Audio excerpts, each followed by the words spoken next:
Hello dear student, मैं आपका mentor Arvind आर्य आसान फिजिक्स में आपका स्वागत करता हूं।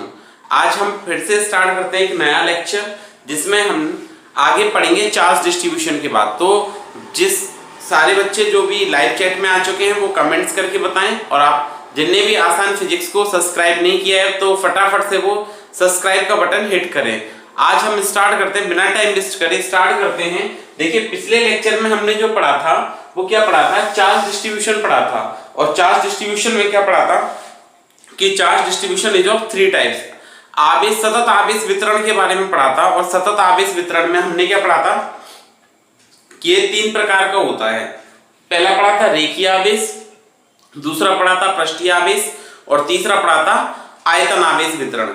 Linear charge distribution, surface charge distribution and volume charge distribution, ये तीन टाइप के हमने कंटिन्यूअस चार्ज डिस्ट्रीब्यूशन पढ़े थे, सतत आवेश वितरण पढ़े थे। अब हमने पढ़ा था कि इसका एप्लीकेशन हम कैसे करते हैं। आज हम सीखेंगे कि जो कंटिन्यूअस चार्ज बॉडी है, कंटिन्यूअस चार्ज बॉडी मतलब आवेश जिस पर एक समान रूप से वितरित है या आवेश जिस पर सतत रूप से वितरित है, तो उसके कारण हम विद्युत क्षेत्र कैसे ज्ञात करेंगे, इसका यूज करते हुए, ठीक है, इसका उपयोग करते हुए हम विद्युत क्षेत्र कैसे ज्ञात करेंगे वो हम देखते हैं। तो देखिए, पहला आपका कॉन्सेप्ट क्या है, electric field due to uniformly charge wire. क्या है, electric field due to uniformly charge wire,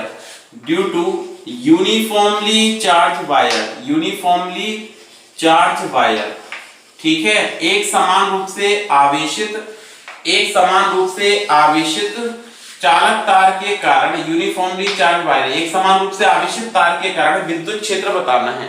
एक समान रूप से आवेशित तार के कारण क्या बताना है आपको, विद्युत क्षेत्र बताना है। Electric field due to uniformly charge wire, electric field due to uniformly charge wire, इसको हमें कैलकुलेट करना है। सो हमने क्या कहा, consider a wire having length L। हमने क्या माना, एक तार है जिसकी लंबाई कितनी हो गई L। Consider a wire having length L, ठीक है। एक वायर है, एक तार है जिसकी लंबाई कितनी है आपके पास में L लंबाई का एक तार ले लिया। ये वायर हो गया आपका कितनी लेंथ का, L लेंथ का, ठीक है। एक तार हो गया L लंबाई का। इस तार से D डिस्टेंस पर एक पॉइंट P है जिस पर हमको क्या करना है, इसका इलेक्ट्रिक फील्ड कैलकुलेट करनी है। इस वायर की जो लीनियर चार्ज डेंसिटी है वो कितनी हो गई, लैम्डा कूलम पर मीटर, ठीक है। इसकी लीनियर चार्ज डेंसिटी जो है वो क्या हो गई, लैम्डा कूलम पर मीटर। फिर से ध्यान दें, माना एक चालक तार, ठीक है, जिसका रेखीय आवेश घनत्व क्या है, लैम्डा कूलम प्रति मीटर है। चालक तार पर स्थित बिंदु O से D दूरी पर, ठीक है, इसके अक्ष पर या इसके लंबवत एक बिंदु P स्थित है जिस पर हमको क्या करना है, इसके कारण विद्युत क्षेत्र की तीव्रता ज्ञात करनी है, ठीक है। अब अगर आपको इलेक्ट्रिक फील्ड कैलकुलेट करनी है इस पॉइंट P पर, तो हमने क्या किया, इन दोनों पॉइंट्स को कंबाइन कर दिया, इन दोनों बिंदुओं को आपस में मिला दिया। जब आपने इन दोनों पॉइंट्स को मिलाया तो आपको दिख रहा होगा ये वाला एंगल हमारा क्या बना, θ1, ये वाला एंगल क्या बना, θ1, और ये वाला एंगल क्या बना आपका, θ2। ये कितना कोण बना, θ1, और दूसरा कितना बना, θ2। ये आपका xy एक वायर हो गया, ये xy एक वायर हो गया, या आप कुछ भी कहते हैं PQ कहते हैं, PQ एक वायर हो गया। P भी पॉइंट लिया है, कुछ और ले ले, A भी मान लिया, A भी आपका ये वायर हो गया, ठीक है। अब देखिए, आपको इस पॉइंट P पर इलेक्ट्रिक फील्ड कैलकुलेट करनी है। ये यूनिफॉर्मली चार्ज वायर है, इस पर रेखीय आवेश घनत्व क्या है, लैम्डा है। फिर से ध्यान दें, माना AB एक समान रूप से आवेशित चालक तार है जिसका रेखीय आवेश घनत्व क्या है, लैम्डा। इस चालक तार के बिंदु O से D दूरी पर एक बिंदु P है जिस पर हमको क्या करना है, इसके रेखीय आवेश के कारण, इसके आवेश के कारण इस बिंदु P पर क्या करना है, विद्युत क्षेत्र ज्ञात करना है। क्या ज्ञात करना है, इस पर विद्युत क्षेत्र ज्ञात करना है, ठीक है। Consider AB is a wire, ठीक है, of particular length and from point O at a distance D from the wire, a point P is situated at which electric field intensity due to this uniformly charged wire having linear charge density lambda is to be calculated। इस पर आपको विद्युत क्षेत्र ज्ञात करना है। अब अगर आपने पिछला लेक्चर अच्छे से पढ़ा है तो हमने क्या सीखा था क्या सीखा था कि अगर यूनिफॉर्मली चार्ज वायर है, मतलब ये कौन सा डिस्ट्रीब्यूशन हो गया, कौन सा चार्ज डिस्ट्रीब्यूशन हो गया, लीनियर चार्ज डिस्ट्रीब्यूशन। कौन सा आवेश वितरण हो गया, रेखीय आवेश वितरण हो गया। कौन सा आवेश वितरण हो गया, रेखीय आवेश वितरण हो गया। तो इस रेखीय आवेश वितरण के कारण आपको इस पॉइंट पी पर क्या करना है, विद्युत क्षेत्र ज्ञात करना है, इलेक्ट्रिक फील्ड फाइंड आउट करनी है। अच्छा, उसको फाइंड आउट करने के लिए हमने क्या किया, इसके पॉइंट O से y डिस्टेंस पर, पॉइंट O से y डिस्टेंस पर एक स्मॉल चार्ज एलिमेंट लिया, एक स्मॉल चार्ज एलिमेंट लिया। ठीक है, एक क्या किया, यहाँ पे एक स्मॉल चार्ज एलिमेंट लिया। इसका जो चार्ज है, इस चार्ज एलिमेंट का जो चार्ज है वो कितना है, dq। चार्ज कितना है इसका, dq। इस स्मॉल एलिमेंट का जो आवेश है वो कितना है, dq। उसकी अगर हम लंबाई की बात करें तो वो कितनी है, dy। लंबाई अगर आप देखें इसकी तो वो कितनी है, dy है। कितनी है इसकी लेंथ, लेंथ क्या है इसकी, dy है। स्मॉल हमने कहा था स्मॉल एलिमेंट से सॉल्व करते हैं हम। यहाँ पे ये आपकी जो लेंथ हो गई वो dy हो गई, और यहां से ये कितने हाइट पर है, y पर है। कितने पर है, y पर। ये हाइट क्या हो गई इसकी, dy हो गई। ठीक है, फिर से ध्यान दिया, कौन सा चार्ज डिस्ट्रीब्यूशन था यहाँ पे, लीनियर चार्ज डिस्ट्रीब्यूशन था, रेखीय आवेश वितरण था। रेखीय आवेश वितरण के कारण आपको इस पॉइंट P पर क्या करना है, इलेक्ट्रिक फील्ड फाइंड आउट करना है, विद्युत क्षेत्र ज्ञात करना है। आपने ये दो पॉइंट्स मिला दिए, ये एंगल θ1 बना और ये एंगल θ2 बना। ये कोण θ1 है, ये कोण θ2 है। ये कितने डिस्टेंस पर है, d डिस्टेंस पर है। यहाँ से ये पॉइंट P जो है उसकी डिस्टेंस क्या है, d है। कितनी दूरी पर है, d दूरी पर है। अब इस रेखीय आवेश वितरण के कारण आपको यहाँ पे विद्युत क्षेत्र ज्ञात करना है। तो हमने क्या किया, इस पर एक छोटा सा अल्पांश ले लिया, बिंदु O से y दूरी पर एक छोटा सा अल्पांश लिया dy, जिसका आवेश कितना है, dq है। इसको जब आप इस पॉइंट से मिलाओगे तो हमने पढ़ा था ये कैसे बिहेव करेगा, ये पॉइंट चार्ज के जैसे बिहेव करेगा। कैसे व्यवहार करेगा, ये बिंदु आवेश की तरह व्यवहार करेगा। और बिंदु आवेश की तरह व्यवहार करेगा तो ये वाला जो एंगल है आपका वो बना थीटा। ये एंगल है आपका 90 डिग्री। ये एंगल कितना बना, थीटा। ये कोण कितना बना, थीटा। और इस दूरी को मैंने अभी r कंसीडर कर लिया। क्या कंसीडर किया है, r मान लिया। कितना माना है, r मान लिया। अच्छा, इतनी बात समझ में आ गई। ये हो गया हमारे डायग्राम की बात। अब अगर आप पढ़ेंगे ना तो 50 बार कम से कम आपकी 12th की फिजिक्स में इस वायर का की फॉर्मूला आएगा, और सबसे ज्यादा मैग्नेटिज्म में आएगा। ठीक है, विद्युत क्षेत्र के कारण या आवेश प्रवाह के कारण क्या चुंबकत्व उत्पन्न होगा, उसमें ये कई बार आएगा। तो आप ध्यान से समझना इस चीज को। ये कैसे आपका पॉइंट चार्ज के जैसे व्यवहार कर रहा है, आपको इस पॉइंट P पर क्या करना है, विद्युत क्षेत्र ज्ञात करना है। अच्छा, ठीक है, तो देखो विद्युत क्षेत्र ज्ञात करने के लिए हमने क्या किया, ये स्मॉल सेक्शन को अलग सेपरेट कर दिया।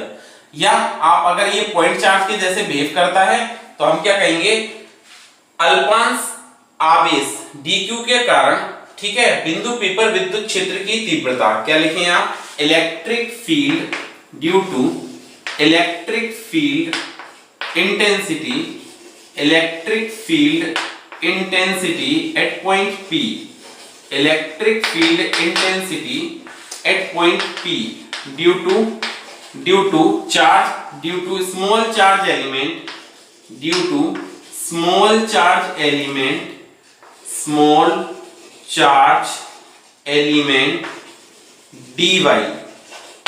ठीक है, dy अल्पांश भाग के कारण बिंदु P पर विद्युत क्षेत्र की तीव्रता। dy अल्पांश या अल्प आवेशित भाग के कारण या अल्पांश भाग के कारण बिंदु P पर विद्युत क्षेत्र की तीव्रता। तो आप क्या लिखेंगे, इस तीव्रता को DE is equal to K dQ by R square. क्या लिखेंगे, K dQ by R square. तो यहां से ये वाली डिस्टेंस क्या है आपकी, R कंसीडर की थी तो आप R स्क्वायर लिख देंगे। अच्छा, ये आपकी फर्स्ट इक्वेशन हो गई, ये फर्स्ट इक्वेशन हो गई, ये समझ में आ गया।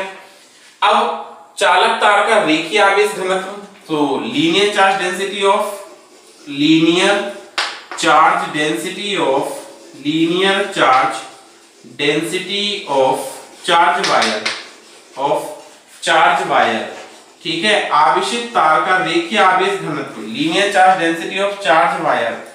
ठीक है, इस चार्ज वायर की लीनियर चार्ज डेंसिटी क्या होनी चाहिए, तो आप क्या लिखेंगे, lambda is equal to dq by dy।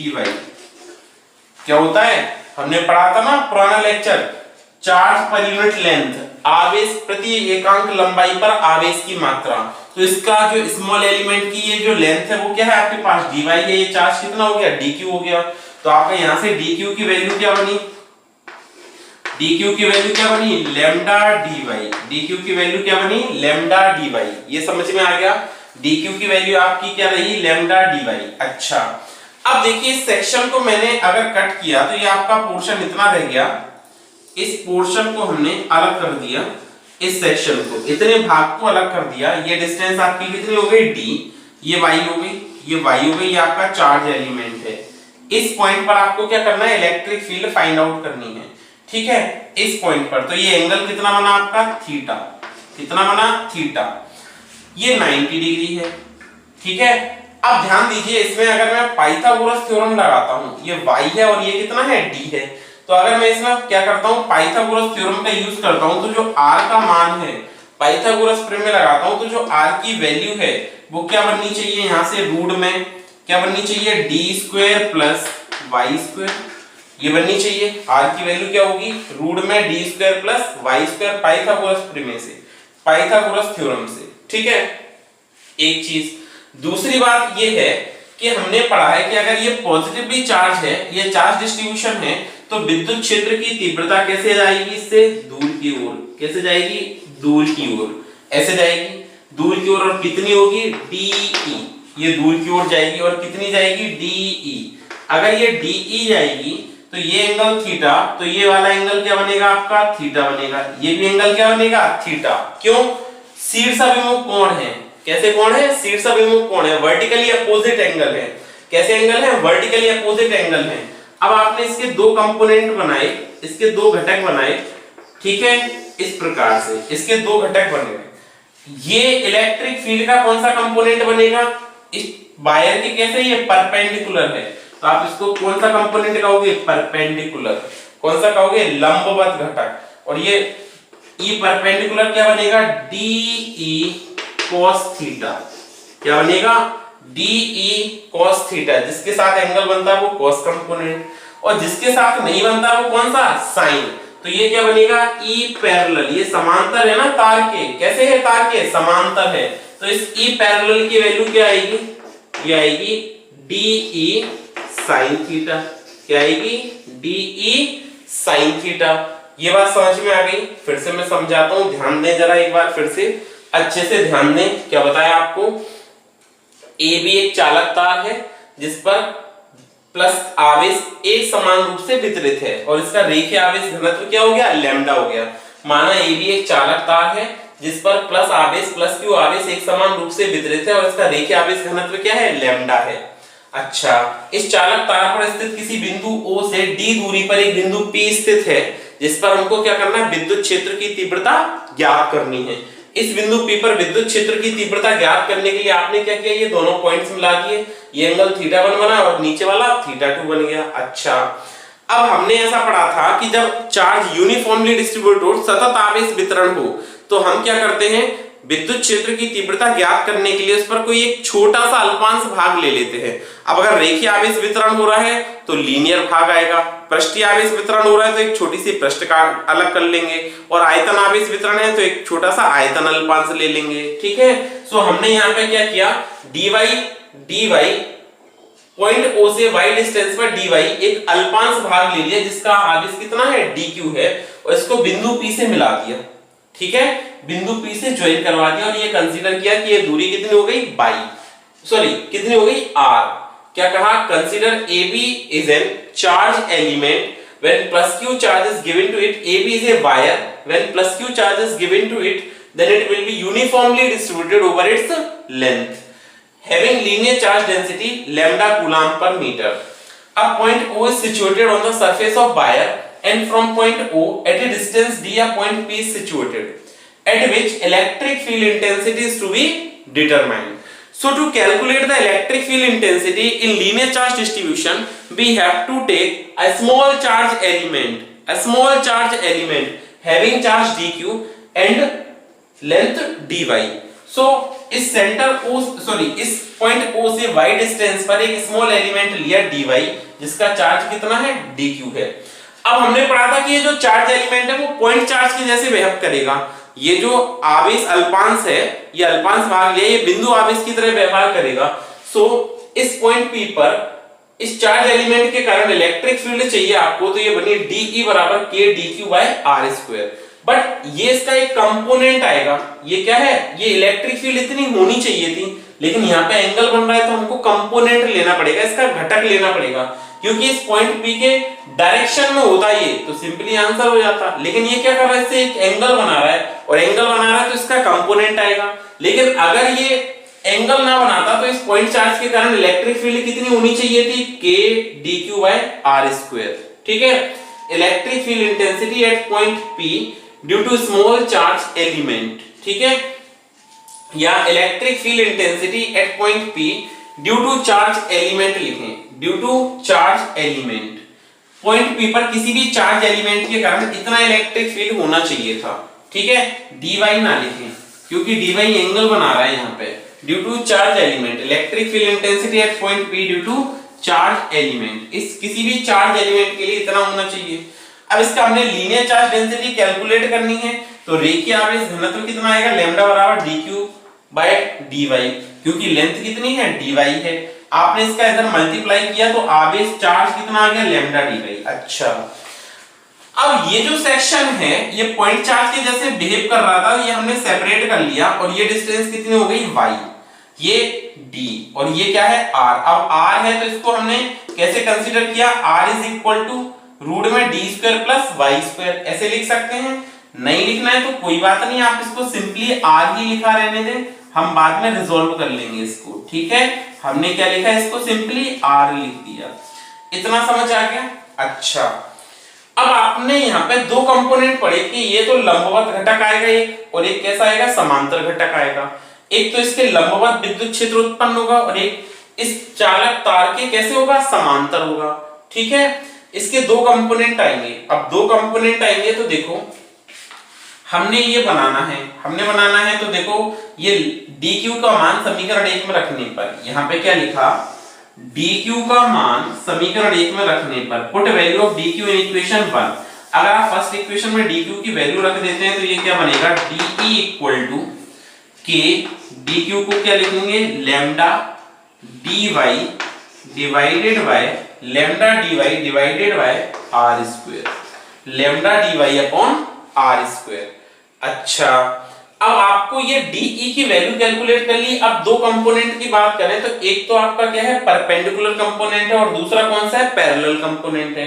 एक तो लंबवत है, लेकिन y के साथ एंगल थीटा की वैल्यू चेंज हो रही है। ये एंगल थीटा जो है ना वो क्या हो रहा है, चेंज हो रहा है, ये एंगल थीटा चेंज हो रहा है। यहाँ पे θ1 से θ2 है, तो ये सॉल्व करने के लिए आपको थीटा में आना चाहिए, ये कंपोनेंट किसमें आने चाहिए, आपके थीटा में आने चाहिए थे।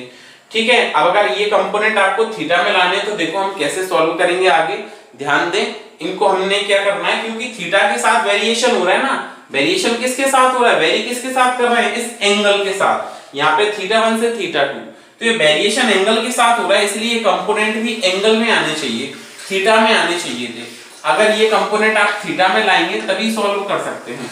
तो देखिए इन कंपोनेंट्स को हम थीटा में कैसे सॉल्व करेंगे या थीटा में कैसे रिजॉल्व करेंगे वो देखते हैं।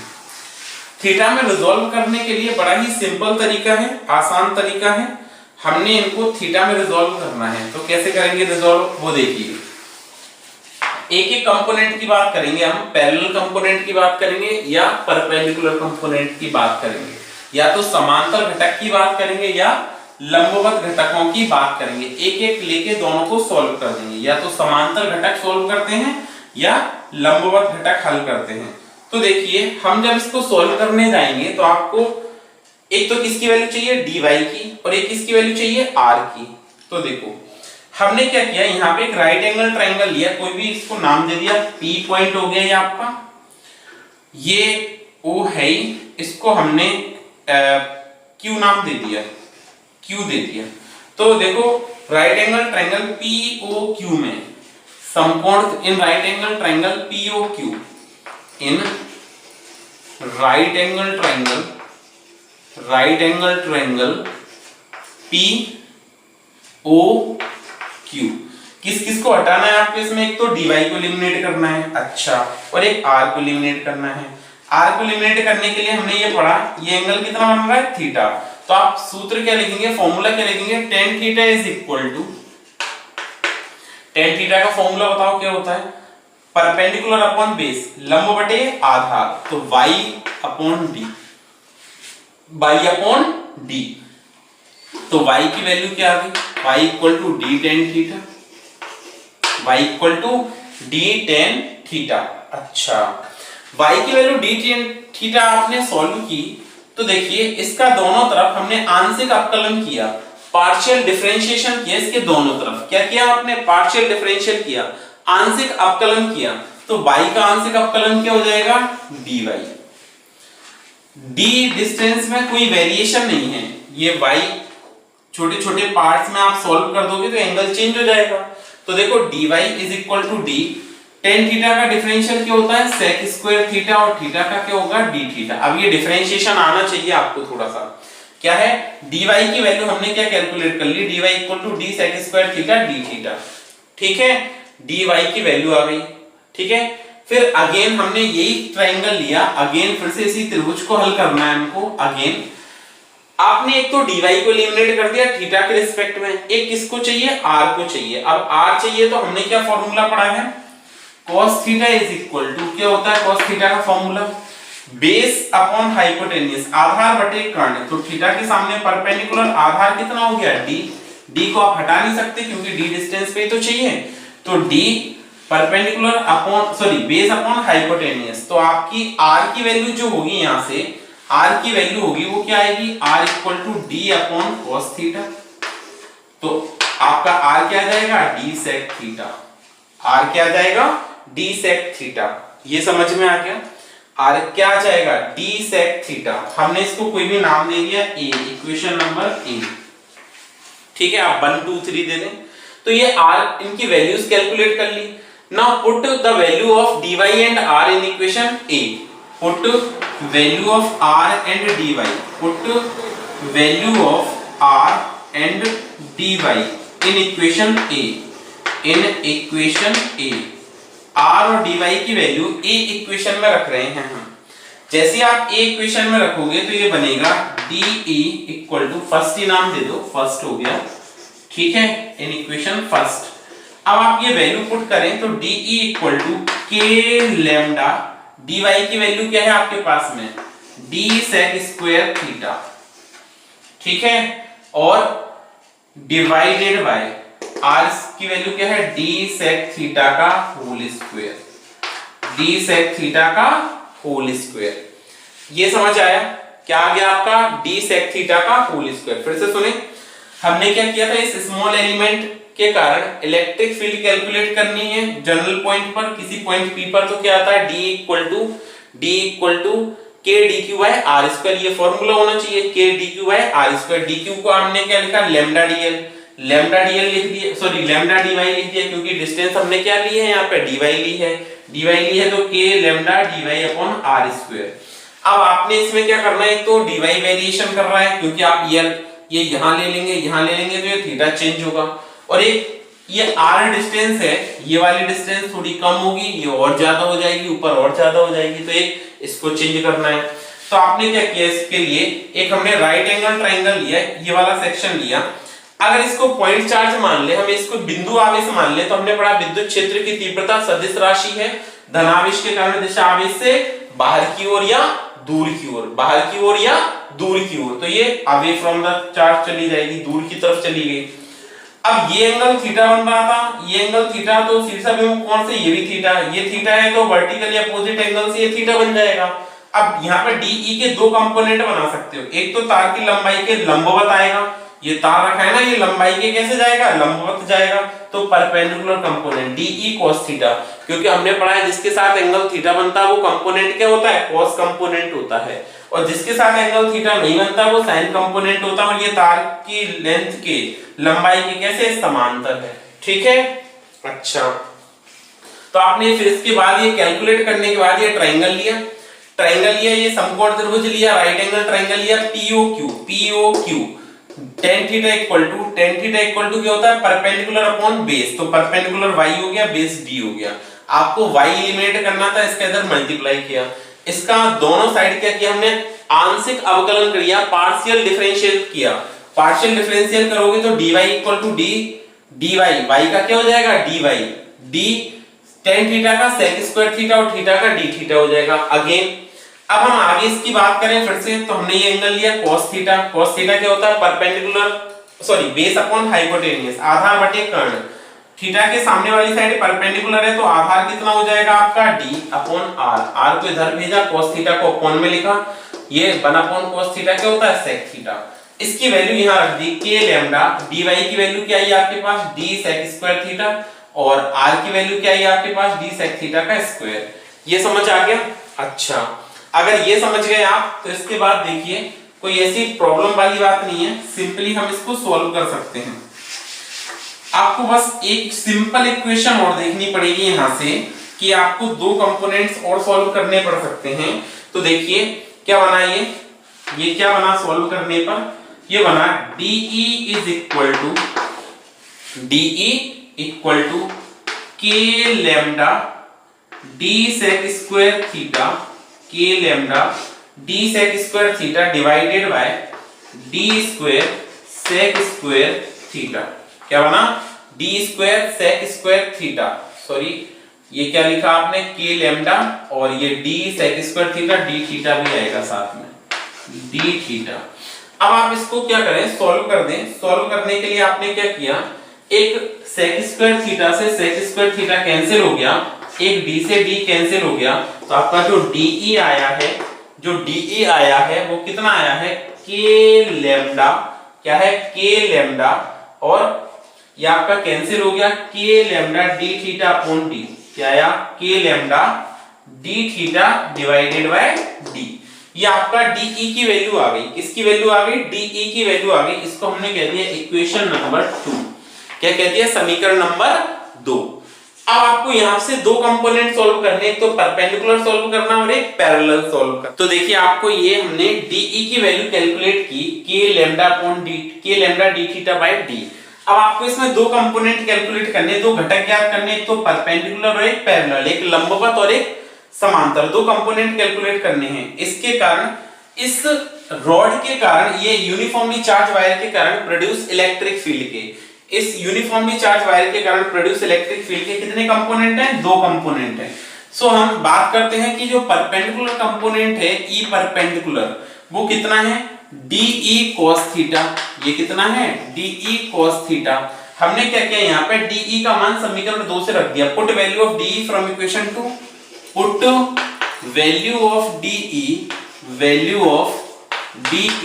फ्रॉम इक्वेशन 2, इक्वेशन 2 से किसकी वैल्यू रखी हमने DE की वैल्यू रखी, इक्वेशन 2 से आपने किसकी वैल्यू पुट की DE की। अच्छा, तो DE की जब वैल्यू पुट करेंगे तो ये आपका जो कंपोनेंट आएगा E परपेंडिकुलर वो कितना आएगा, it is equal to DE की वैल्यू क्या है आपके पास, DE की जो वैल्यू है वो क्या है, DE की वैल्यू है आपके पास में k lambda d theta divided by d cos theta, ठीक है।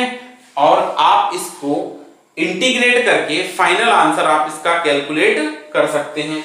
So the total magnitude of this component, इसका DE का टोटल मैग्नीट्यूड कैलकुलेट करना है, DE वेक्टर परपेंडिकुलर लिखें आप यहाँ पे DE परपेंडिकुलर, ठीक है। इसका आपको मैग्नीट्यूड कैलकुलेट करना है। तो total electric field due to perpendicular component, total electric field due to perpendicular component, total electric field due to perpendicular component, electric field due to perpendicular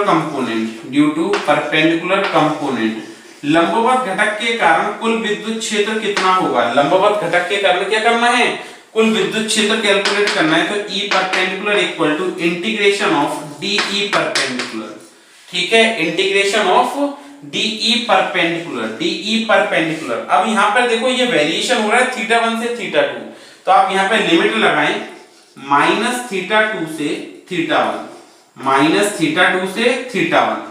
अब देखिए थीटा 1 पॉजिटिव लिया क्योंकि फर्स्ट क्वाड्रेंट में अगर मैं यहाँ पे इसको डिवाइड कर दूं चतुर्थांश नियम से, क्वाड्रेंट सिस्टम से, तो ये फर्स्ट में होगा और ये फोर्थ में होगा, और फोर्थ में होगा तो एंगल कैसा हो जाएगा, नेगेटिव हो जाएगा। कैसा होगा, नेगेटिव हो जाएगा। अब आप DE परपेंडिकुलर की वैल्यू पुट करें, इसकी वैल्यू पुट करेंगे तो ये क्या बनेगा, माइनस का थीटा 2 से थीटा 1, माइनस का थीटा 2 से थीटा 1 के लैम्डा, ठीक है, के lambda cos theta d theta, cos theta upon d into d theta. ये आपका इसका सॉल्यूशन आ गया। इसका आप एक बार इंटीग्रेट कर दें and get the final answer. इसको हमने क्या किया, यहाँ पे इंटीग्रेट किया, फाइनली इसको इंटीग्रेट किया तो ये आपका आया E perpendicular is equal to, क्या थीटा के रिस्पेक्ट में कर रहे हैं तो k lambda by d constant है, इसको हमने बाहर लिखा k लैम्डा बाय d, ये कांस्टेंट है, बाहर लिखा, और यहाँ पे इंटीग्रेशन हो जाएगा माइनस का थीटा 2 से थीटा 1, माइनस के थीटा 2 से थीटा 1, और ये क्या आया, cos थीटा d थीटा, क्या आया, cos थीटा d थीटा। ये समझ आ गया। फाइनली आपने यहाँ पे क्या किया, cos थीटा का इंटीग्रेशन कर दिया तो E परपेंडिकुलर जो बना वो बना k lambda by d, cos theta का इंटीग्रेशन क्या होता है, sin थीटा, क्या होता है, sin थीटा, थीटा 2 से थीटा 1, थीटा 2 से थीटा 1। ये समझ आ गया, इतनी वैल्यू समझ में आ गई आपको इसकी। अब देखिए इसका फाइनल हम कंपोनेंट कैलकुलेट करेंगे तो इसका आपको इंटीग्रेशन करना होगा।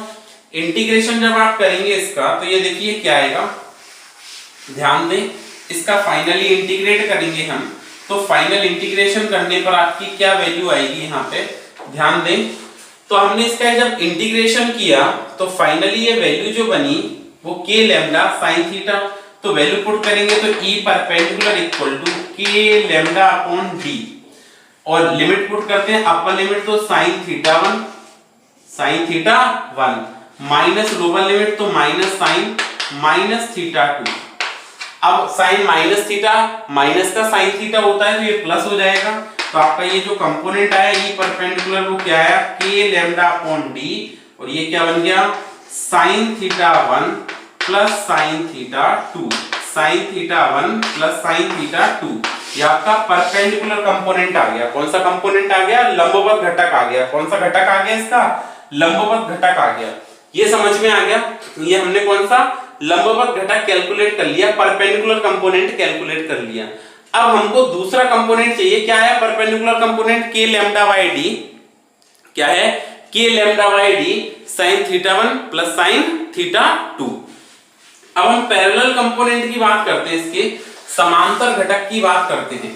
तो ध्यान दीजिए, इसका पैरेलल कंपोनेंट कैलकुलेट करना है, समांतर घटक ज्ञात करना है। तो पैरेलल कंपोनेंट इसका कैसे कैलकुलेट करेंगे, मेथड सेम है, तरीका एक ही है। आपको क्या चाहिए, अब इसका कौन सा कंपोनेंट कैलकुलेट करने जा रहे हैं, पैरेलल कंपोनेंट, समांतर घटक इसका ज्ञात करने जा रहे हैं।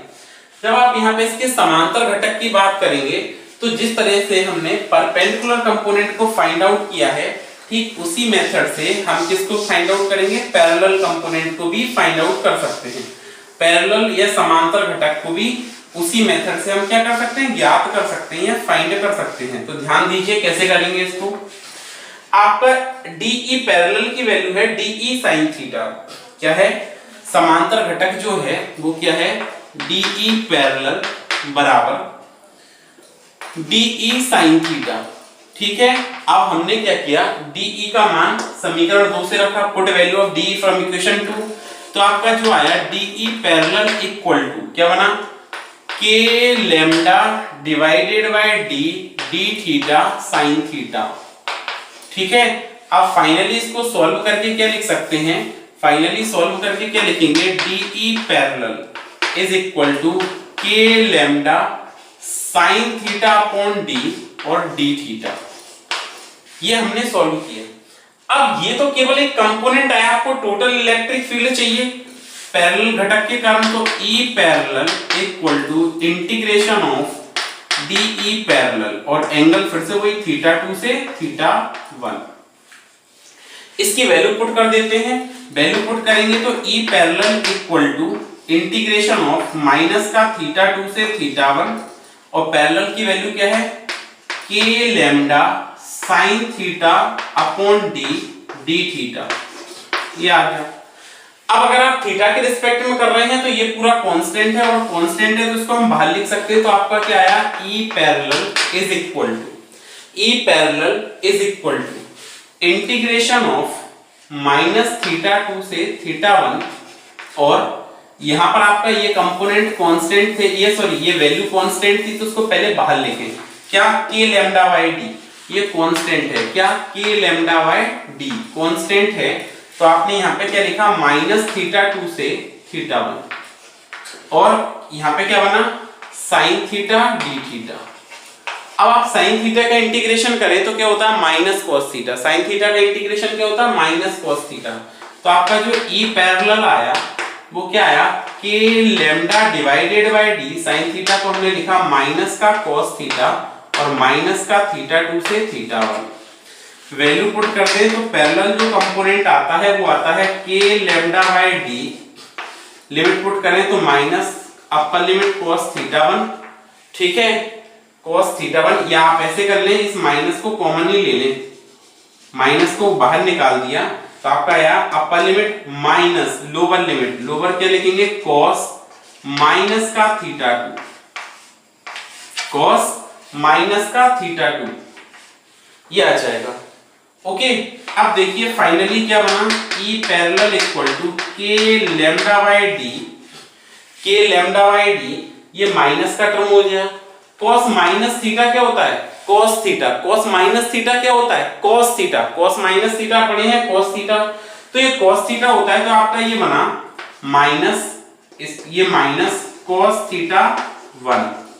अब cos minus theta cos theta होता है, तो ये माइनस का cos थीटा 2 और ये माइनस माइनस प्लस, तो cos थीटा 2। तो ये फाइनल आंसर आ गया आपका पैरेलल कंपोनेंट का। क्या आया पैरेलल का आंसर, फाइनल आंसर क्या आया, E पैरेलल बराबर k lambda by D cos theta 2 minus cos theta 1, ये आपके पैरेलल कंपोनेंट आ गया। तो हमने दो घटक क्या किए, E परपेंडिकुलर, याद रखना E परपेंडिकुलर क्या है, k lambda by D sin theta 1 plus sin theta 2। E parallel क्या आया, इसका दो कंपोनेंट आ रहे हैं, पैरेलल वाला क्या है, k lambda by D cos theta 2 minus cos theta 1, cos theta 2 minus cos theta 1। तो इस टाइप से हमने इसका दो कंपोनेंट कैलकुलेट किए इलेक्ट्रिक फील्ड के। तो समझ आया हम लीनियर चार्ज डिस्ट्रीब्यूशन में इलेक्ट्रिक फील्ड कैसे कैलकुलेट कर सकते हैं। रेखीय आवेश वितरण में, रेखीय सतत आवेश वितरण में विद्युत क्षेत्र को हम कैसे ज्ञात कर सकते हैं। ठीक है, अब देखिए इन पर कुछ क्वेश्चंस लेते हैं, कुछ क्वेश्चन सॉल्व करते हैं। क्वेश्चन सॉल्व करने से पहले दो बेसिक सी बातें जान लेते हैं। पहला क्या है, हमने जो फॉर्मूला पढ़ा E परपेंडिकुलर का, वो क्या पढ़ा, k लैम्डा बाय डी, क्या पढ़ा, k lambda by D sine theta 1 plus sine theta 2। एक तो ये फॉर्मूला पढ़ा। दूसरा हमने E पैरेलल का फॉर्मूला पढ़ा, समांतर घटक जो आएगा वो क्या आएगा, k लैम्डा बाय डी, और यहाँ पे क्या पढ़ा, cos theta 2 minus cos theta 1। ये दो कंपोनेंट पढ़े।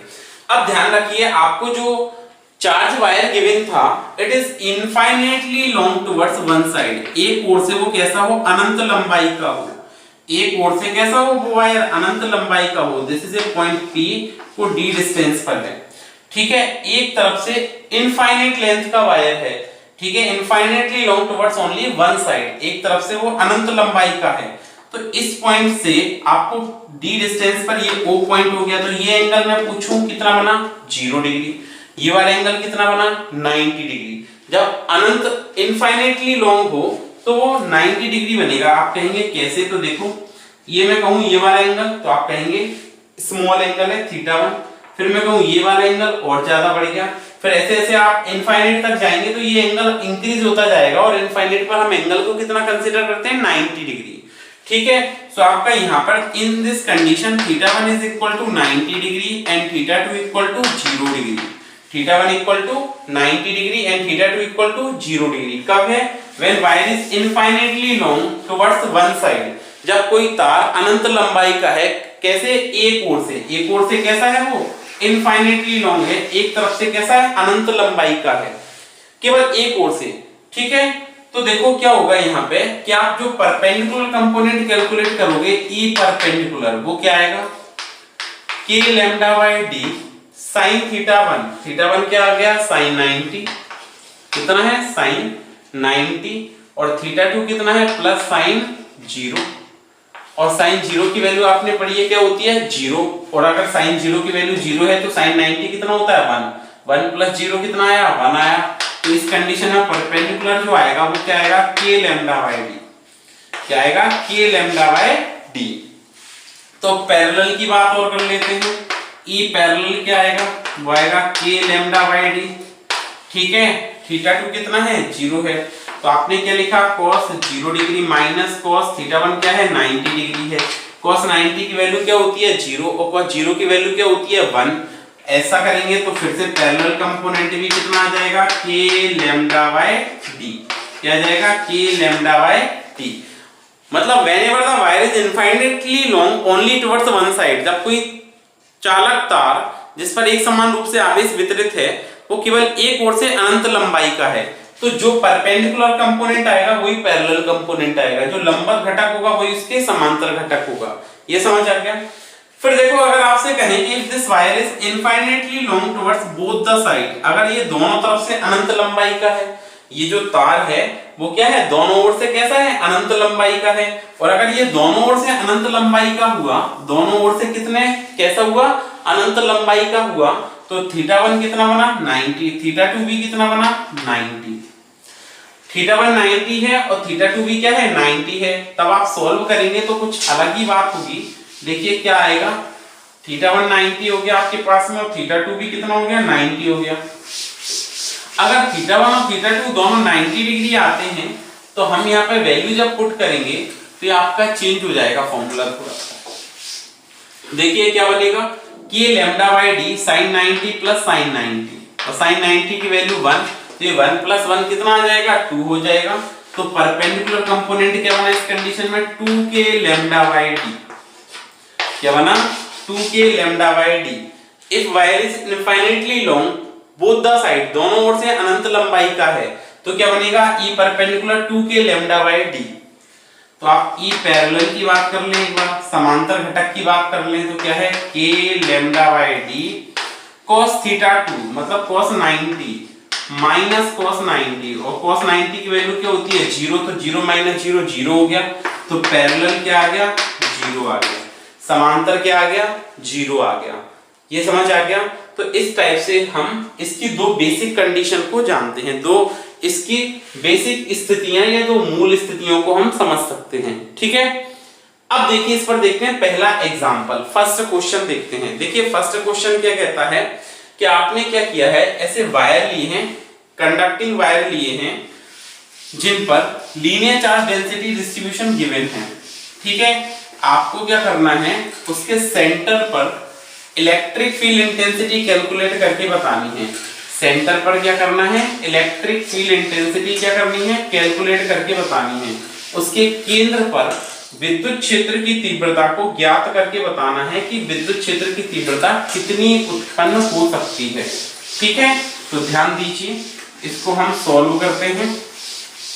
ध्यान दीजिए क्वेश्चन को। देखिए यहाँ पे एक और क्वेश्चन सॉल्व करते हैं हम, इसमें एक न्यूमेरिकल सॉल्व करते हैं। आपको क्वेश्चन क्या गिवन है, ध्यान दीजिए। आप find out electric field, example है क्या है, find electric field in given figure, find electric field in given figure. ये क्वेश्चन है, दिए गए चित्र में आपको इलेक्ट्रिक फील्ड फाइंड आउट करनी है। ये आपको एक स्क्वायर गिवन है जो चार्ज डिस्ट्रीब्यूशन से बना हुआ है। ये स्क्वायर है, this is a square which is formed by charge distribution, okay. ये स्क्वायर है and this square is formed by charge distribution. आवेश वितरण, रेखीय आवेश वितरण की सहायता से हमने क्या किया है, इस स्क्वायर को फॉर्मेशन किया है, ठीक है। इसका फॉर्मेशन कैसे किया है, लीनियर चार्ज डिस्ट्रीब्यूशन से किया है इसका फॉर्मेशन। तो आपका जो स्क्वायर है इसकी एक साइड हो गई है, ठीक है, this is one side of the square. ये आपके स्क्वायर की एक साइड ये हो गई, दूसरी साइड आपको ये this is the side of square, ये आपकी दूसरी साइड हो गई स्क्वायर की। आपको क्या करना है, इसके सेंटर पर इलेक्ट्रिक फील्ड फाइंड आउट करनी है। आपको ये जो गिवन फिगर है इसके सेंटर पर क्या करनी है, इलेक्ट्रिक फील्ड फाइंड आउट करनी है। ठीक है, सेंटर पर अगर आप इलेक्ट्रिक फील्ड फाइंड आउट करते हैं तो इसका हमने क्या बनाया, ये सेंटर हो गया। इसके सेंटर पर आपको क्या करना है, इलेक्ट्रिक फील्ड फाइंड आउट करना है, विद्युत क्षेत्र ज्ञात करना है इसके सेंटर पर। इसका linear charge density lambda coulomb पर मीटर है, इसके लिए भी लैम्डा कूलाम पर मीटर है, इसके लिए माइनस लैम्डा कूलाम पर मीटर है और इसके लिए भी माइनस लैम्डा कूलाम पर मीटर है। ठीक है, स्क्वायर है तो साइड सभी सेम होंगी, साइड सभी सेम होंगी स्क्वायर की और साइड सेम होंगी। तो आपको क्या करना है, इसके सेंटर पे फाइंड आउट करना है। इसकी साइड ए, ये भी ए, ये ए और ये भी सभी ए हैं, तो आपको क्या करना है, सेंटर पे फाइंड आउट करना है। अच्छा, अब हम एक एक करके इसको सॉल्व करते हैं। देखिए, सेंटर पे फाइंड आउट करेंगे तो एक इस पॉइंट के कारण आप यहां कैलकुलेट करना चाहते हैं सेंटर पर, इसके कारण और इसके कारण भी इसके सेंटर पे फाइंड आउट करेंगे। तो ये इसका ये मिड पॉइंट हो गया इसका, तो ये वाला एंगल कितना बना आपका, ये a/2 तो ये परपेंडिकुलर बाइसेक्टर हो गया, लंब समद्विभाजक हो गया इस पॉइंट का। ये क्या हो गया, इस पॉइंट का लंब समद्विभाजक हो गया। अब देखिए ये वाला एंगल आपका कितना रहा है यहाँ पे, 45 डिग्री। ठीक है, और ये एंगल भी क्या रहा है यहाँ पे इसका 45 डिग्री। इसको आप चाहें तो यहाँ देखें, इसको हमने ऐसे सॉल्व किया। ये आपकी एक साइड हो गई स्क्वायर की ए, ये पॉइंट आपका सेंटर हो गया और सेंटर हो गया तो आपको यहाँ क्या है, ये एंगल कितना बना आपके पास में 45 और ये भी एंगल कितना बना आपके पास में 45। आपको क्या करना है, यहाँ पे इलेक्ट्रिक फील्ड फाइंड आउट करनी है इसके सेंटर पर। अब देखिए इसमें दो कंपोनेंट आते हैं, एक तो परपेंडिकुलर कंपोनेंट आता है और परपेंडिकुलर कंपोनेंट क्या होगा, E1। ठीक है, E1 क्या बनेगा आपका, इज इक्वल टू के लैम्डा बाय डी, डी के लैम्डा बाय डी। ओके, के लैम्डा बाय डी। अच्छा, अब ये डी है तो ये परपेंडिकुलर बाइसेक्टर होगा, यहां से परपेंडिकुलर बाइसेक्टर होगा तो ये डिस्टेंस कितनी होगी, a/2, तो ये भी कितना हो जाएगा, a/2 के लैम्डा बाय डी। और आपने लिखा sin θ1 प्लस sin θ2, ये फॉर्मूला लिखा sin θ1 प्लस sin θ2। तो आपने क्या लिखा, E1 इज इक्वल टू के लैम्डा और d की वैल्यू आप क्या लिखेंगे, a/2। d की वैल्यू क्या लिखेंगे, a/2। ठीक है, इस पॉइंट पर आपको कैलकुलेट करनी है ना, ये डिस्टेंस हो गई आपकी, ये d डिस्टेंस ये हो गई है, इस पर फाइंड आउट करना है ये d डिस्टेंस पर। तो a/2 और sin 45 degree plus sin 45 degree, sin 45 degree plus sin 45 degree. अच्छा, तो ये आपका बना E1 इज इक्वल टू 2 ऊपर गया तो 2k लैम्डा अपॉन a, क्या बना 2k lambda upon a। sin 45 की वैल्यू क्या होती है, 1/√2 प्लस 1/√2। अब √2 एलसीएम आ जाएगा तो ये 1 + 1 2 हो जाएगा। तो आप सॉल्व करेंगे तो E1 is equal to 2k lambda by a into 2/√2 multiply कर ले तो E1 की वैल्यू क्या आ गई, 4k, सॉरी ऐसा करो √2 से इसको कैंसिल किया तो ये कितना बचा, √2 रह गया। तो आपका क्या आया, 2√2 k lambda by a, 2√2 k lambda by a। ये आपका कौन सा कंपोनेंट आ गया, परपेंडिकुलर कंपोनेंट आ गया। कौन सा आ गया, परपेंडिकुलर, लंबवत। अगर हम E1 परपेंडिकुलर, E1 कौन सा आया है, ये परपेंडिकुलर आया है। अब E1 इसके कारण E1 पैरेलल की बात करें तो आपने पढ़ा था cos θ2 माइनस cos θ1। cos θ2 कितना 45 डिग्री, cos θ1 भी कितना 45 डिग्री। तो 45 डिग्री की वैल्यू क्या, 1/√2, 1/√2 कैंसिल हो जाएगा, 0 आएगा। बात समझ में आ गई क्या। हम अगर E1 पैरेलल की बात करते हैं तो ये आता है k लैम्डा बाय d और ये होता है cos θ2 माइनस cos θ1।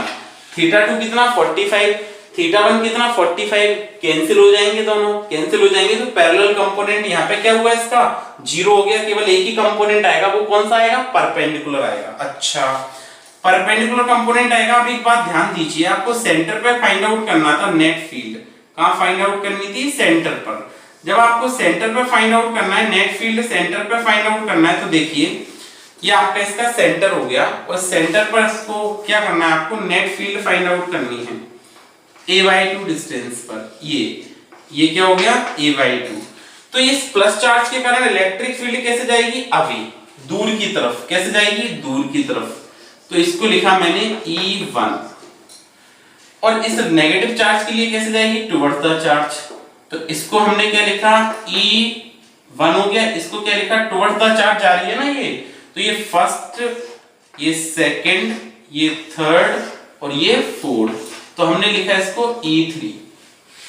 सेम यहां पर देखिए, अब इंटेंसिटी सभी सेम होंगी क्योंकि डिस्टेंस सेम है, ये a/2 ठीक है। इसके कारण देखिए, इसके कारण कैसे जाएगी, दूर की तरफ। तो कितनी जाएगी, E2। कितनी जाएगी, E2। और इसके कारण कैसे जाएगी, पास की तरफ। तो ये कितनी आएगी, E4। ठीक है। तो आपने पता किया। और ये सारे कौन से कंपोनेंट है, परपेंडिकुलर है। कौन से, परपेंडिकुलर वाले, पैरेलल वाले तो कैंसिल हो गए।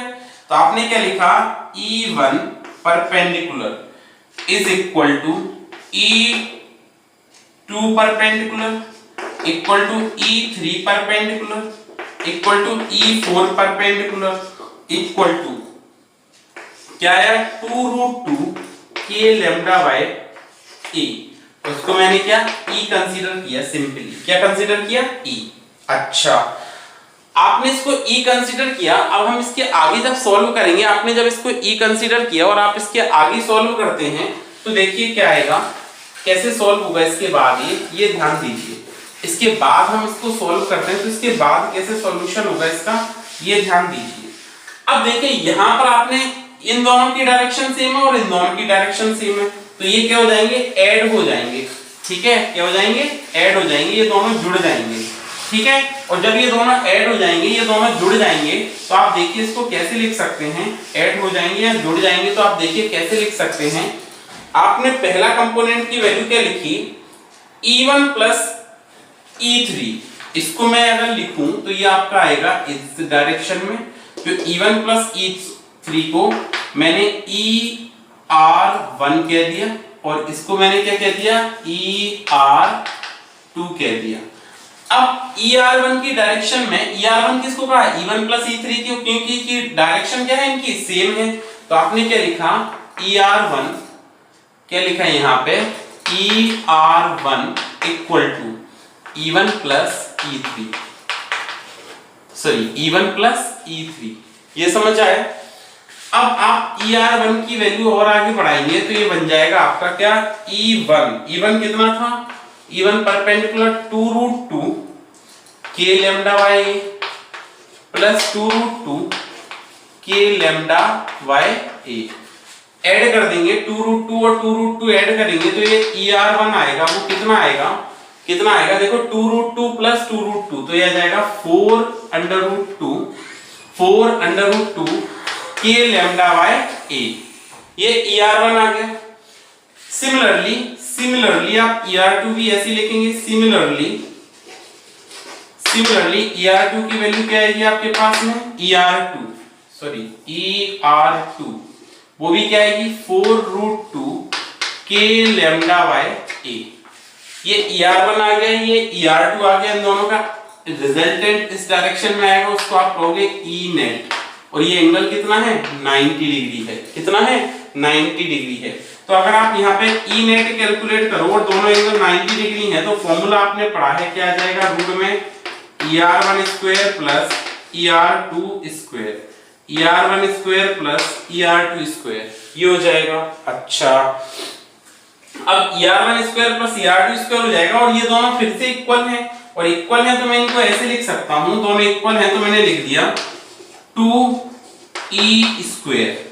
ठीक है, E square plus E square लिखा तो 2E स्क्वायर बन गया या 2ER1 स्क्वायर बन गया, क्योंकि दोनों इक्वल हैं। देखो ER1 और ER2 दोनों इक्वल हैं, तो आपका ये सॉल्व करने पे क्या आया, √2 ER1 और √2 ER1 की वैल्यू क्या है आपके पास में, ER1 की वैल्यू क्या है, 4√2 k lambda by a।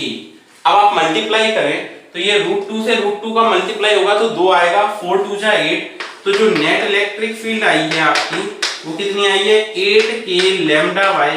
This is the answer. ये नेट इलेक्ट्रिक फील्ड जो होगी इसके सेंटर पे, वो कितनी होगी 8k lambda by a, 8k lambda by a, और उसकी डायरेक्शन इस तरह से होगी कुछ, ठीक है। ये ई नेट आपने कैलकुलेट कर लिया, तो बड़ा ही अच्छा क्वेश्चन था, बड़ा अच्छा न्यूमेरिकल था। आपको बात समझ में आ गई है, ये बात समझ में आई, काफी अच्छा क्वेश्चन था ये, ठीक है। अब सिमिलरली इसी टाइप का एक और काफी अच्छा क्वेश्चन लेते हैं, ध्यान दीजिए। एक और लास्ट क्वेश्चन देखते हैं। आपके पास एक इनफाइनाइट वायर था, क्वेश्चन क्या है, नेक्स्ट एग्जांपल क्या है, find electric field in given figure, find electric field in given figure, दिए गए चित्र में विद्युत क्षेत्र का मान ज्ञात कीजिए। Find electric field in given figure, ये आपको एक वायर गिवन है जो कैसा है, इनफाइनाइटली लॉन्ग है टुवर्ड्स बोथ द साइड, लेकिन हमने क्या किया यहाँ पे, इसको यहाँ से फोल्ड कर दिया, इस वायर को मोड़ दिया यहाँ से, ठीक है।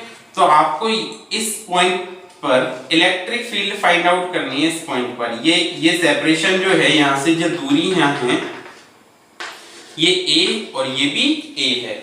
इस पॉइंट पर आपको इलेक्ट्रिक फील्ड फाइंड आउट करनी है।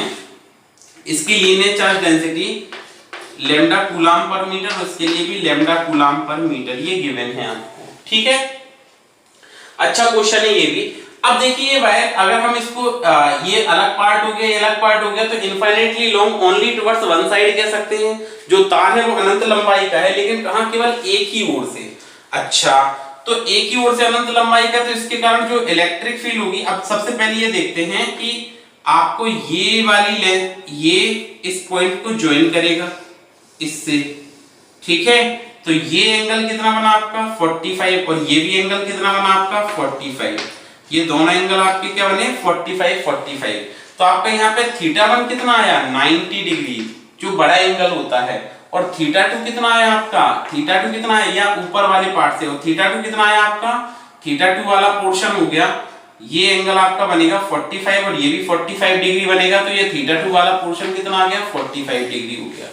देखो ये 45 बना ना नीचे वाले पार्ट से, क्योंकि ये 45 है तो अल्टरनेटिंग एंगल से ये भी 45, और ये 45 है तो ये भी 45, तो θ1 90 हो गया और θ2 45 डिग्री हो गया। अच्छा, अब देखिए इलेक्ट्रिक फील्ड जो होगी, इसके दो कंपोनेंट होंगे, इसके कारण अवे, तो ये हमने कह दिया E1 दूर की तरफ जाएगी, ठीक है।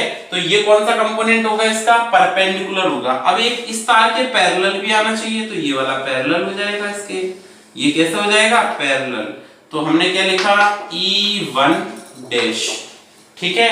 ये पैरेलल वाला E1 डैश और परपेंडिकुलर वाला E1। तो देखो E1 की वैल्यू लिखें अगर आप, तो E1 की वैल्यू क्या आएगी, E1 is equal to k lambda by d, k lambda by d sin θ1, मतलब sin θ1 डायरेक्ट लिखे तो sin 90 प्लस sin θ2 तो sin 45। सो आपकी E1 की वैल्यू क्या आ गई k लैम्डा बाय d, और ये जाएगा 1 प्लस 1 अपॉन रूट 2, ये फर्स्ट इक्वेशन बन गई, ठीक है। फिर देखिए E पैरेलल की बात करें तो हमने लिखा E1 डैश, E1 डैश क्या होता है k lambda by d cos θ2, तो cos θ2 की वैल्यू क्या है cos 45 डिग्री माइनस cos θ1, तो cos θ1 की वैल्यू क्या है 90 डिग्री, cos 90 क्या होता है 0, तो ये क्या जाएगा cos θ2 क्या होता है 1 अपॉन रूट 2, तो k lambda by root 2d, k lambda by root 2d, ये सेकंड इक्वेशन बन गई, ठीक है। अब आप सिमिलरली देखिए इसके लिए बात करें अगर हम, तो ये तो इनफाइनाइट लेंथ का है, तो एक इसका परपेंडिकुलर कंपोनेंट आएगा, और जो इधर की तरफ वर्क करेगा इसको हम कहेंगे E2। अब देखिए इनफाइनाइटली लॉन्ग के अपोजिट डायरेक्शन में आ रहा है, तो इसका एक पैरेलल कंपोनेंट भी आएगा, और इस डायरेक्शन में होगा, जो आप क्या कहोगे इसको E2 डैश। फिर से इसके लिए भी एंगल सेम है, सो सिमिलरली एंगल तो सेम है ना, कोण सेम है, तो हम क्या कहेंगे यहाँ पे सिमिलरली आप वैल्यूज क्या लिख सकते हैं कि E2 इज इक्वल टू क्या आएगा k लैम्डा बाय d और 1 प्लस 1 अपॉन रूट 2, क्योंकि चार्ज डिस्ट्रीब्यूशन सेम है और डिस्टेंसेस सेम है, एंगल सेम है, तो इस कारण से E2 भी यही आ जाएगा, परपेंडिकुलर आएगा जो, और E2 डैश पैरेलल वाला कंपोनेंट क्या जाएगा k lambda by root 2d, k lambda by root 2d।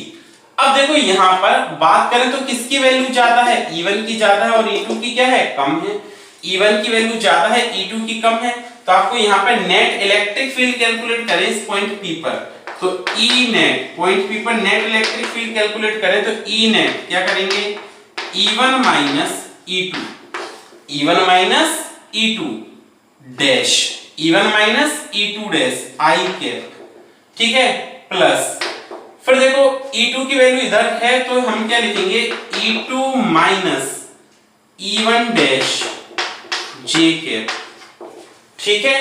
अब आप इनकी वैल्यूज पुट कर लें and get the final answer. अगर आप इनकी वैल्यू पुट करें तो E net equal to E1 की वैल्यू क्या है आपके पास में, E1 की वैल्यू K lambda by D, K lambda by D, और यह जाएगा 1 plus 1 upon root 2 minus E2 dash की वैल्यू क्या है, E2 डैश, इसके अपोजिट कौन सा है, E1 के अपोजिट कौन सा है, E2 डैश है, E2 डैश है। अब इसकी वैल्यू इधर ज्यादा है, इसकी वैल्यू इधर ज्यादा, तो रिजल्टेंट ऐसे आना चाहिए इन दोनों का, E नेट ऐसे आना चाहिए। यहां से दिख रहा है ना E1 की वैल्यू ज्यादा और इधर किसकी वैल्यू ज्यादा है, E2 की, तो आपने यहाँ पे तो लिखा E2 डैश की वैल्यू क्या है आपके पास में, K lambda by root 2D, और इसको क्या लिखेंगे साथ में आप, I कैप, क्या लिखेंगे साथ में, I कैप। अच्छा ठीक है, फिर देखिए यहां की बात करते हैं अगर हम, तो प्लस E2, अब हम किसकी वैल्यू रखते हैं यहाँ पे, E2 की, किसकी वैल्यू रखेंगे, E2 की, और E2 की वैल्यू इसमें क्या है आपके पास में, E2 की वैल्यू क्या है आपके पास में, E2 की वैल्यू है आपके पास में K लैम्डा बाय D और 1 plus 1 upon root 2 minus E1 dash, E1 dash की वैल्यू क्या है, E1 डैश की वैल्यू क्या है, K lambda by root 2D और इनटू क्या, J कैप, ठीक है, इनटू क्या, J कैप। इतना समझ आ गया। अब देखते हैं इसके आगे सॉल्व करते हैं। जब हम इसको, इस प्रॉब्लम को इसके आगे सॉल्व करते हैं तो देखिए फाइनल आंसर आपको E नेट कैलकुलेट करना है। E नेट कैसे आएगा आपका यहाँ पे, तो हमने लिखा E net is equal to, इसमें से क्या कॉमन आ रहा है, K लैम्डा बाय D, क्या कॉमन आया, K लैम्डा बाय D, क्या कॉमन आया, K लैम्डा बाय D, ठीक है। तो आपके पास यहाँ पे क्या बचा, ये कंप्लीट इस पूरे में से K लैम्डा बाय D को कॉमन निकाल दिया, K लैम्डा बाय D को कॉमन निकाल दिया, तो क्या बचा 1 plus 1 upon root 2 minus 1 upon root 2, और यहाँ क्या बचा I कैप, ठीक है, प्लस इसमें से भी K lambda by D common गया, K lambda by D common गया, यहाँ से भी K lambda by D common गया, तो 1 plus 1 upon root 2, 1 plus 1 upon root 2 minus 1 upon root 2 और इनटू क्या, J कैप, ठीक है। 1 अपॉन रूट 2 से 1 अपॉन रूट 2, इससे ये कैंसिल हो गया, तो I cap plus J cap आ गया। तो आपका E नेट फाइनली क्या आ गया, K लैम्डा बाय D और I cap plus J cap, ठीक है। फाइनल आंसर कैलकुलेट करना है आपका। तो इस कंपोनेंट का ये कौन सा है, हमने ये कौन सा फॉर्म लिखा है, वेक्टर फॉर्म लिखा है, क्या लिखा है, वेक्टर फॉर्म लिखा है। अगर आप इसका मैग्नीट्यूड चाहते हो तो मॉड E नेट वेक्टर आप लिखें तो आपका क्या आएगा, रूट में। अब ये देखो दोनों कैसे हैं, परपेंडिकुलर है, परपेंडिकुलर है तो आप एक तो इसके इक्वल क्या बनेगा, K lambda by D I cap plus K lambda by D J cap. तो आप क्या कर सकते हैं, इसका कोफिशिएंट का स्क्वायर कर दो, K लैम्डा बाय D का square plus K lambda by D का स्क्वायर। अब पूरे में से K लैम्डा बाय D का स्क्वायर कॉमन ले लिया, तो आपने क्या किया, K लैम्डा बाय D का स्क्वायर कॉमन आ गया, तो आपके पास क्या बचा 1 plus 1, that is final answer आ गया K लैम्डा बाय D, और ये रूट में ही रह गया तो रूट 2। सो आपका mod E net sorry mod E net क्या आ गया, root 2 K lambda by D, क्या आ गया, root 2 K lambda by D। तो आपको ऐसे सॉल्व करने इस टाइप की प्रॉब्लम, तो पढ़ते रहिए, सुरक्षित रहिए। आसान फिजिक्स को लाइक कीजिए, शेयर कीजिए, सब्सक्राइब कीजिए, ठीक है, धन्यवाद।